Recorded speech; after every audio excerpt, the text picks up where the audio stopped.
wacyigelin iyo wadatashi ayaa lagu qabtay magaalada Drammen ee dalka Norway kulankan oo looga hadlay sidii jaaliyadda Soomaaliyeed looga wacyigelin lahaa caqabado ay ka mid yihiin ku barbaarinta ama ku korinta ubadka Soomaaliyeed dalka Norway ka qayb qaadashada waxbarashada oo heer walba leh iyo dhibaatooyinka haysta dadka Soomaaliyeed ee sharciga laga cishay waxaana kulankan oo si wadajir ah u qabteen hoggaanka jaaliyadda Soomaaliyeed ee Drammen iyo Sagal Help Org Frey Dr. Maxamed Xuseen oo sharaxay sida ugu sahlan ee bilowga barbaarinta ubadka caruurta markay yihiin nabigeenu ka dadaaran fa abawaahu yuhawidani aw yunasirani aw yujisani markay yihiin marka uu khatarsan weeyaan waalidkiisa ama ilmaha markay dhashaan kullu mawlud yuladu ala fitra ilma kastoo dhashaa sharqa oo qarba meel kasta ka dhashaa ilmo wanaagsan oo tawxiid ah oo muslimiin ah oo ahlullah ay dhashaan meel kasta joogaan ma hakali Soomaali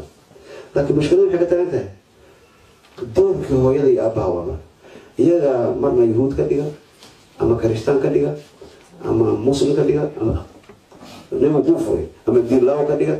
ama buunta ka dhiga ama hindus ka dhiga waay marka waa marxaladan ahayd waxaa loo baahan yahay marka inaad ku mashquusho loo baahan yahay hal shay qofka wax lagama qaado waa inay saddexdu iswaafaqaan in luqadaada iyo lahjadaada ay noqotay meesha noqoto ama meel kale noqoto in Facebook wax lagaaga hela cadayna iyo in maaragtay xawaalada meesha u diraysay ama lacagta qaraabadaada u diraysay meesha isku dhigtay inaad muddo dheer u diray marka saddexdan marka la qiimeeyo iyo wixii inta ka badan ayaa horta qofka wax lagala noqdaa maaragtay marka kala noqosho ama dib eegid ama maaragtay foreign special ama digniin kala noqosho soo diraan marka intaas oo dhan marka laga yimaado waxay qiimeeyeen wax la yiraahdo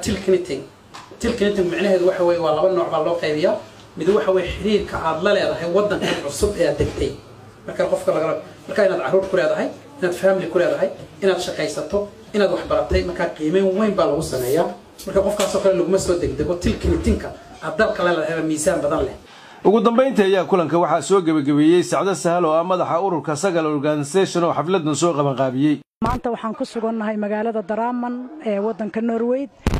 shir weyn oo ka dhacay oo lagaga hadlayay danaha Soomaalida iyo wada tashi khaasatan qaybaha gabdhaha iyo maxay ahayd reerka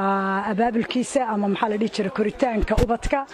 iyo gabdhaha istiqyaarkooda iyo sharciyada lagala dad badan oo Soomaali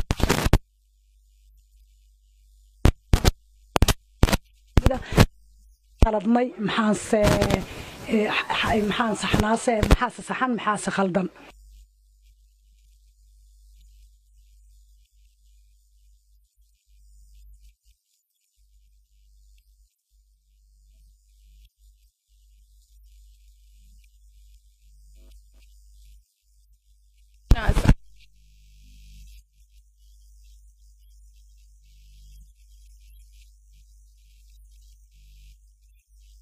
wixii dib ay qabaan aan ogaana aan la hadalna aan la sheekaysana aan iska daana dhibaatooyinka kale